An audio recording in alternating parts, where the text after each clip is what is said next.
For many men, Don Draper is the epitome of confidence. You're happy with your agency? You're not happy with anything. You don't want most of it, you want all of it.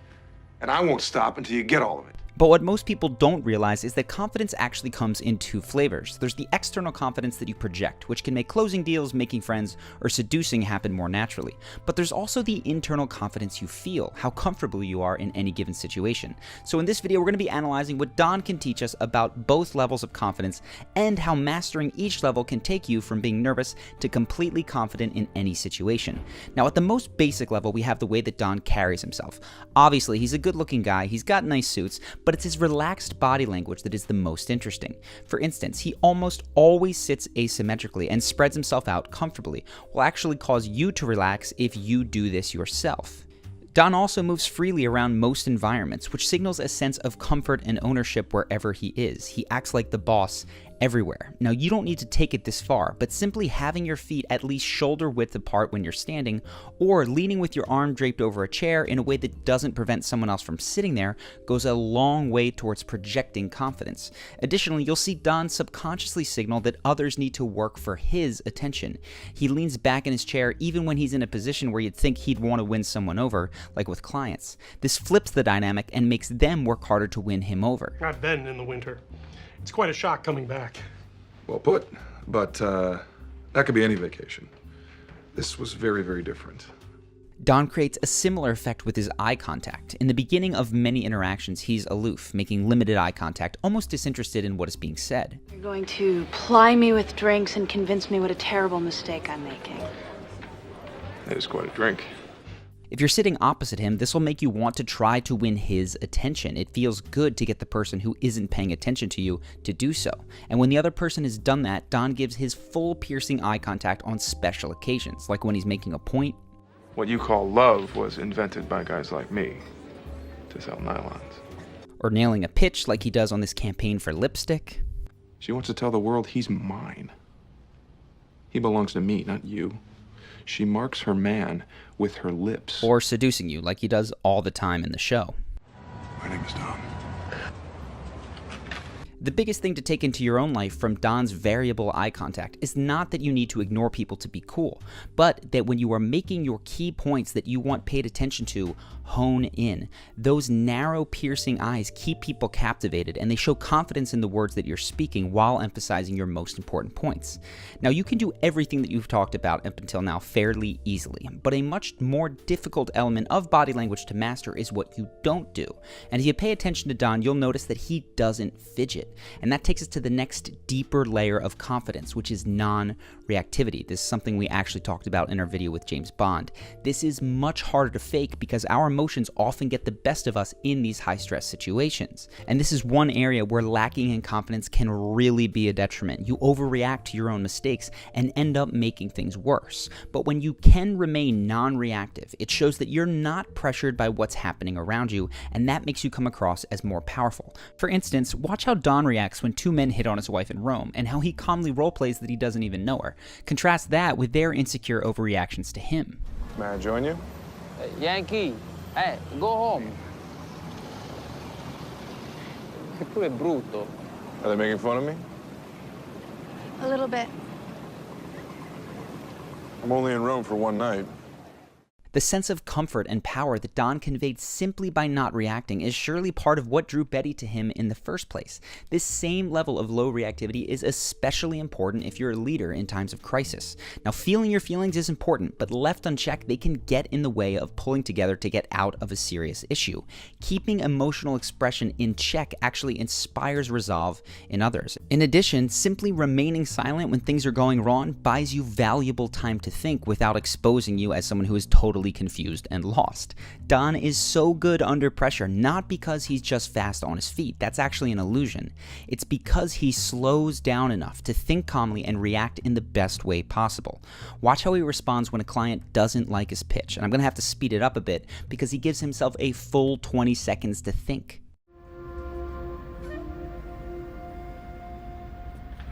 Gentlemen, before you leave, can I just say something? As a general rule, we are more demanding of fast responses from ourselves than we are from others. People give themselves only 30% as much time to respond as they would give someone else, which is why so many of us find it hard to pause when doing a public speech, even though we know it's a powerful tool. So when you are in a stressful situation and it feels like you need to do something right now, pause. You're almost always better served from a presentation perspective and a decision-making perspective to take a deep breath and slow down. Otherwise, you're going to look frantic and out of control. Now, the next sign of a more deeply internalized confidence is not trying to convince other people. And that might sound odd because when you think of Don Draper, you might think of the salesman who is all about persuasion. But being persuasive generally is very, very different from trying to convince any specific person. So paradoxically, Don makes many of his sales by not badgering clients and instead framing himself as an equal partner in a negotiation. He's screening them as much as they are screening him. Call it a day. Gentlemen, thank you for your time. Is that all? You're a non-believer. Why should we waste time on kabuki? Sit down. No. Not until I know I'm not wasting my time. Now, this is effective because one of the ways that we determine if we want to associate with anyone is by how much they seem to want and need us. We, of course, like people who are interested in us, but not too much. Much better is to share your interest, whether it's with a date or a client, but to walk away if it's not reciprocated. Now, one caveat here is that if you walk away in an emotional huff, you're not signaling confidence or power. You're signaling petulance, and that makes other people just glad to be rid of you. Now, Don is guilty of this from time to time when people don't like his ads. Hope you enjoyed looking in the window. Give me a minute. Out! Get out! Don, excuse me? Get your things and get out of my office now! So resist the urge to yell or to tell a date or a client how sorry that they're going to be for blowing the opportunity, and instead step into the mindset that says, well, looks like we're not a match, I wish you the best. Now this finally takes us to the deepest layer of confidence, and that is the belief that no matter what, you will be okay. When you've internalized this, confidence comes easy. Now it all sounds nice, but how do you develop this belief so that you feel it in any situation? One of the fastest ways to build any belief is to live it, so you show yourself that you're going to be okay by doing exactly the things that you think you wouldn't be okay if you did, and you don't have to jump off of buildings. In this case, I mean social things. So this is what Don does in the final seasons, and I'm going to have to quickly catch you up on the plot of Mad Men for the next clips to make sense. For those of you who don't know, Don's real name is Dick Whitman. He stole his lieutenant's identity when he was in the Korean War in order to escape his old life and get out of the war, and he's lived with that fake name and even somewhat of a fake persona ever since. He displays the outer veneer of stoicism and confidence while behind closed doors, his family and even sometimes his career and emotions are crumbling. But in the final seasons of Mad Men, Don tells the truth at great personal cost. First, he tells Hershey's, his client, the truth about his orphaned childhood, which loses him the account and gets himself fired. I was an orphan. I grew up in Pennsylvania. In a whorehouse. Do you want to advertise that? If I had my way, you would never advertise. Later, he confesses his moral failings to Peggy while at a retreat in California. I broke all my vows. Scandalized my child. Took another man's name. And finally, after he's been honest out loud, he has the courage to reveal the emotions that made him abandon his old life. And it's all set into motion where a man at the retreat confesses to feeling unseen and unlovable. I had a dream. I was on a shelf in the refrigerator. Someone closes the door and the light goes off. And I know everybody's out there eating. And then they open the door and you see them smiling. And they're happy to see you. But maybe they don't look right at you, and maybe they don't pick you. Then the door closes again, the light goes off. Don is sitting there shell-shocked from his conversation with Peggy, but as he listens, he goes from completely ignoring him to totally understanding where he's coming from.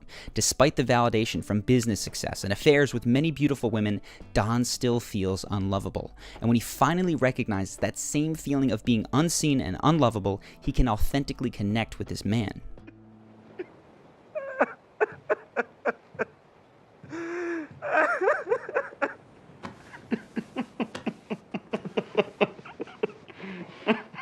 is the deepest layer of confidence. It's not about always looking cool or always saying the right thing, and it's not even about getting other people to respond to you in a favorable way.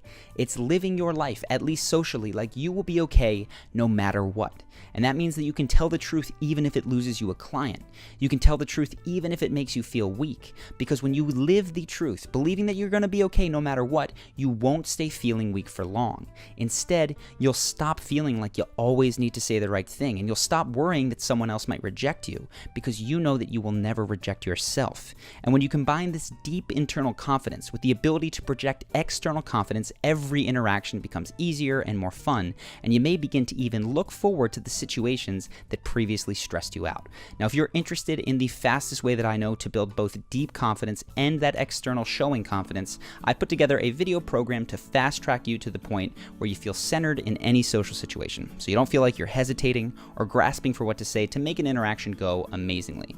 This is our flagship program called Charisma University. It's a 6-week program, and every day you will get a step-by-step action guide to make confidence your default mode of being, and it focuses both on the presentation aspect as well as that inner game aspect, which is nice because it takes the guesswork out of everything. You just follow the guide and you get the results. So if you want to fast track to more confidence, more charisma, you can learn more about the course with the button on the screen or the link in the description. We have had thousands of members go through this course and get a ton out of it.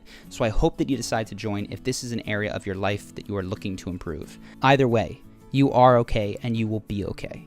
I hope that you've enjoyed this video, and I look forward to seeing you in the next one.